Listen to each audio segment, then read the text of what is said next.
Tat Sat. Welcome to Gyan Bhakti. We are currently exploring the scripture Mysticism of Srimad Bhagavatam, commentaries by my worshipful Guruji, Swami Jyotirmayananda Ji Maharaj, narrated by myself, Swami Nikhilananda. So let's continue our satsang for today. We were discussing the fight with Jarasandha. Raga and Dvesha form two inseparable halves of the human personality. Raga, attachment; Dvesha, hatred. If we are attached to something, then that attachment invariably creates the basis for hatred. We will begin to hate anything that comes in the way of our attachment. Also, if the objects to which we are attached to do not yield the satisfaction that we expect, that creates frustration. Most times, our anger is directed towards the very objects to which we have been attached. Thus, we can't have raga without dvesha, and they are joined together in such a manner that it is very difficult to know which is which. But with increasing discrimination of mind and purity of the intellect, we begin to understand how ignorance underlies these two sides of the demon of ego, and the power of both to diminish. Slowly it starts to diminish. Then, with the help of Krishna, who represents pure intellect, and Arjuna, who represents a well-controlled mind and a powerful will, and Bhima, who represents the strength due to pranic harmonization, we are able to tear apart Raga Dvesha. So Jarasandha represents that. These two aspected demons, which seemed impossible to kill from birth to birth, finally is destroyed, paving the way for the soul's attainment of eternal emperorship. The thousands of kings who were going to be sacrificed by Jarasandha symbolize the manifold powers of the self, which were as if imprisoned by the demoniac power of Raga Dvesha. Now they are released, adding the glory of self-realization. So that is the journey towards self-realization, and all these obstacles, battles, strength towards our righteousness has to be achieved. We have to win these battles over these demoniac qualities in order to attain the cherished goal of self-realization. So let's move to the episode, the beheading of Shishupal. After the destruction of Jarasandha, the way was cleared for establishing the emperorship of Yudhishthira and the performance of Rajasuya Yajna. After all the preliminaries were taken care of, the sacrifice was carried out on an extraordinary scale in Yudhishthira's glorious capital city of Indraprastha.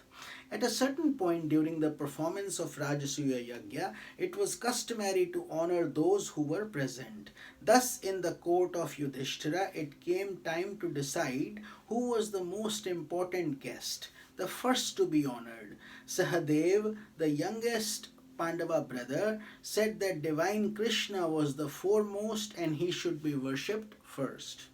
Everyone agreed except Shishupal, the terrible demon in a human body who was a known enemy of Krishna. He didn't like Krishna.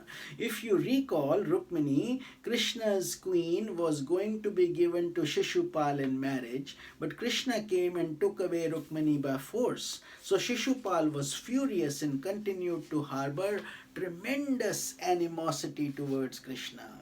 Now, during the Rajasuya Yajna ceremony, to show his disrespect, he arose and continued to revile Krishna in the midst of the royal assembly.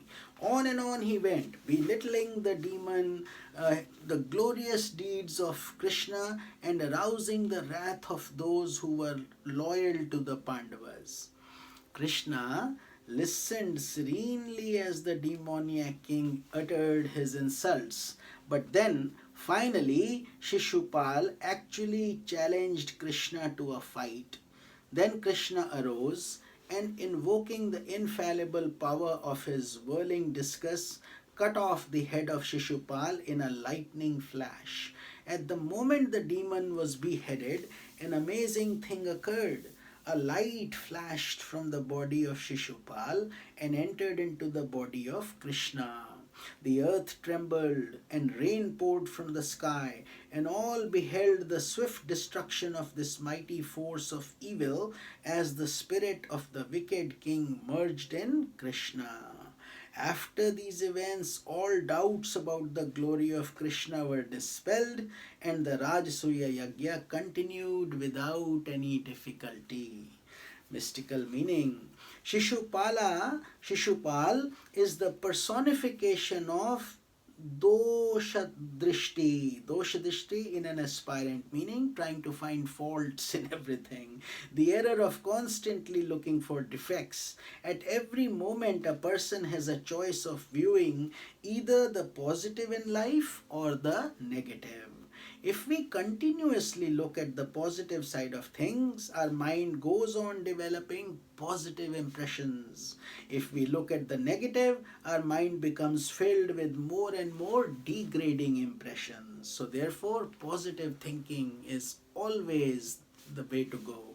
The world is like a garden with flowers giving forth sweet fragrance as well as flowers giving stench. You can fill your basket with either type of flowers according to our choice. That basket is our chitta or mind. If we evolve a philosophy which allows us to concentrate on that which is positive, we are filling our basket with fragrant flowers. As time passes, we become sweeter, gentler, kinder, and a more graceful human being. On the other hand, if we have not developed that healthy philosophical vision, then we gradually become more and more bitter, angry, frustrated. Further, Shishupal literally means that which protects your childishness. Shishu means a child and Pal means the caretaker. As people grow up, they change, but they do not become transformed. Their childishness does not vanish. In your childhood days, we were attached to our toys. If someone took away our toys, we cried and we hated them for doing so. As we grow up, we may no longer be attached to toys, but then we are attached to other things. The phenomenon of attachment is the same. And we still grieve when things are taken away from us.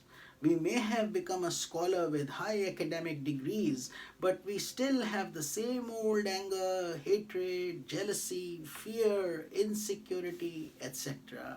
Therefore, there is a childishness in that has not been sublimated yet.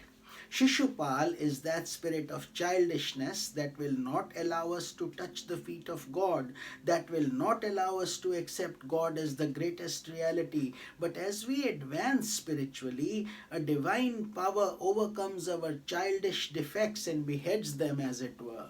As we have seen many times in the Indian scriptures, the destruction of a demon is not an act of normal violence. It is a mystical portrayal of destroying mental blockage or destroying the twisted aspect of mind so that the essential divinity of the soul may be revealed.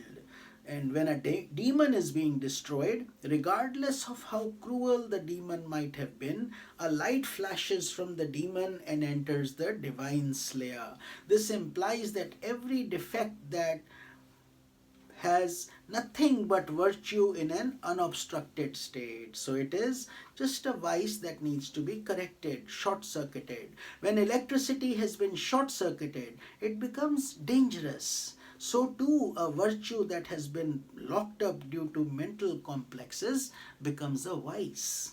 Shishupal is a short circuit of divine energy that has finally corrected by the discus of Krishna. The moment it was corrected, the inner light of the demoniac king shone brightly and revealed its essential divinity. So with this we conclude our satsang for today, and I will see you in tomorrow's satsanga. This is Swami Nikhilananda. Om Tat Sat.